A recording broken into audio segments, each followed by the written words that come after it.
கர்த்தருடைய பரிசு நாமத்திற்கு ஸ்தோத்திரம் உண்டாவதாக. இன்றைய ஜீவ வார்த்தை நிகழ்ச்சியை கேட்டுக்கொண்டிருக்கும் அனைவரையும் கர்த்தருடைய பரிசு நாமத்தினால் வாழ்த்துகிறேன், ஆசீர்வதிக்கிறேன்.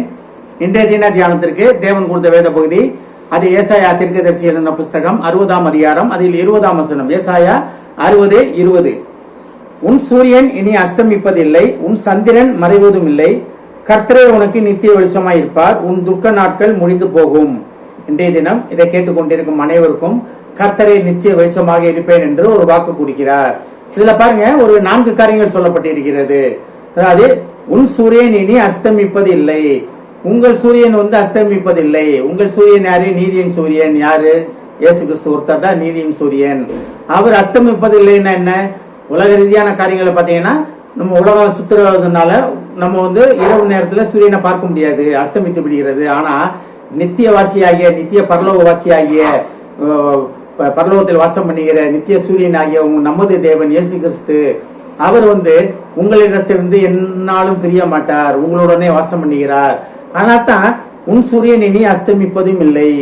அப்ப தேவன் உங்களுடனே இருந்து உங்களை அதிகமாக பிரகாசிப்பிக்க பண்ணுகிற தேவனாக இருக்கிறார். அப்ப நண்பகல் நீதிமானுடைய பாதை எப்படி இருக்குமா? நண்பகல் வரை அதிகமாக பிரகாசிக்கிற சூரியன் போல இருக்குமா? அந்த சூரியன் போல ஒளி உள்ள பிரகாசம் உள்ள தேவன் உங்க வாழ்க்கையிலே நீ உங்களை விட்டு விலக மாட்டேன் என்று ஒரு வாக்கு கொடுக்கிறார். அடுத்து பாருங்க, உன் சந்திரன் மறைவதும் இல்லை. இரவில சந்திரன் என்ன பண்ணுது? சூரிய ஒளியை வாங்கி நமக்கு கொடுக்குது. இது உலக ரீதியான சயின்ஸ் படி.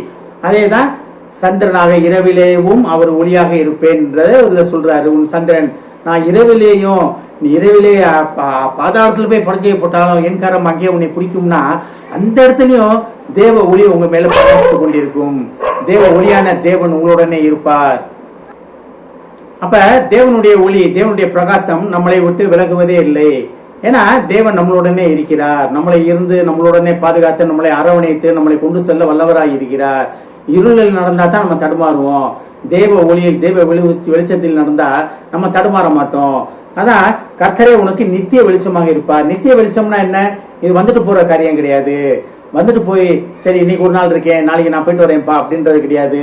நித்தியமாக நாம் கடைசி மூச்சு வரைக்கும் நம்ம தேவனுடைய, அதாவது மறுபிறவியில அதாவது எப்படி நியாய தீர்ப்பின் நாள்ல நம்ம தேவனை தரிசிக்கும் வரைக்கும் தேவன் நம்மளை வெளிச்சமாக இருந்து, நித்திய வெளிச்சமாக இருந்து நம்மளை பாதுகாத்து கொண்டு இருக்கிறார். அதுதான் தேவனுக்கு பிரியமானது. அதான் இந்த 60ஆம் அதிகாரம் 1ஆம் வசனம் எப்படி ஆரம்பித்து பாருங்க. எழும்பி பிரகாசி, உன் ஒளி வந்தது, கர்த்தருடைய மகிமை உன்மேல் உதித்தது அப்படின்னு. அதான் கர்த்தரே உனக்கு நித்திய வெளிச்சமாக இருப்பார்னா, கர்த்தருடைய மகிமை உங்கள் மேல் உதித்தனால்தான் கர்த்தரே உங்களுக்கு நித்திய வெளிச்சமாக இருக்கிறார். நம்ம அதை புரிந்து கொள்ள வேண்டும். அநேக நேரங்கள்ல நம்ம தடுமாறனால அதை புரிந்து கொள்ள முடியவில்லை நமக்கு. அதான் பாருங்க, உன் துக்க நாட்கள் முடிந்து போகும். எப்படி? நித்திய வெளிச்சமாகிய தேவன் உங்களோட இருக்கும்போது நமக்கு எப்படி துக்கம் வரும்? துக்கமே இருக்காது. நம்ம வாழ்க்கையில நீ சந்தோஷம் தான், சந்தோஷம் சமாதானம் தான்.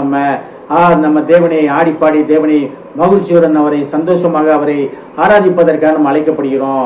அப்ப தேவன் என்னன்னு அழகா சொல்றாரு பாருங்க, உங்களுடைய சூரியன் இனி அஸ்தமிப்பதில்லை. அப்ப தேவனே உங்கள் வெளிச்சமாய் இருப்பார். எழும்பி பிரகாசி, உன் ஒளி வந்து விட்டது. அப்ப தேவனே உங்களுக்கு நித்திய வெளிச்சமாய் இருக்கிற தேவன் உங்களுக்குள்ளே வாசம் பண்ணுகிறார். உங்களுக்குள்ளே வாசம் பண்ணி ஒளியிலே உங்களை வழி நடத்த ஆவலாக இருக்கிறார். அதான் உன் சந்திரன் இனி மறைவதில்லை. அப்ப இரவும் பகலும் உங்களுக்கு வெளிச்சமாய கர்த்தர் உங்களுடன் இருந்து உங்களை ஆசீர்வதித்து கொண்டிருக்கிறார். ஆனால் தான் கர்த்தரே உங்களுக்கு நித்திய வெளிச்சமாக இருப்பேன், நானே உங்களுக்கு நித்திய வெளிச்சமாக இருப்பேன். கர்த்தருடைய ஒளி உன்மேல் வந்தது, எழும்பி பிரகாசி, உன் ஒளி வந்ததுன்னா கர்த்தரே உங்கள் வெளிச்சமாக இருப்பார். அந்த 60ஆம் அதிகாரம் முழுக்க பார்த்தீங்கன்னா அதுதான்.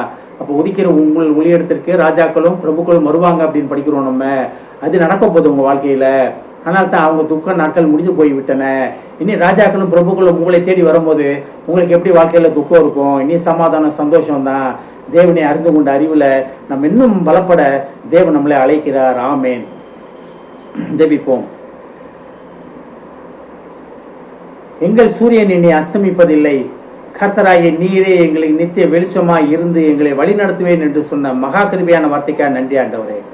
ஏஸ்தாபனே, நீர் எங்களுக்கு வெளிச்சமாக இருக்கும் பொழுது எங்கள் துக்க நாட்கள் அனைத்தும் முடிந்து போகும் என்பதை அறிந்து கொண்டோம் ஆண்டவரே. இதை கேட்டுக்கொண்டிருக்கும் ஒவ்வொருவரையும் ஆசீர்வதிக்கிறோமாப்பா. ஒவ்வொரு குடும்பத்தையும் ஆசீர்வதிக்கிறோம் ஆண்டவரே.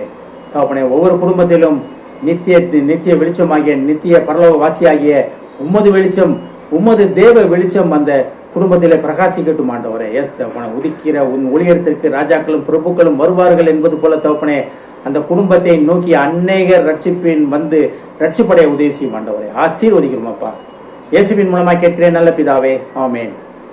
கர்த்தர் உங்களை ஆசீர்வதிப்பாராக.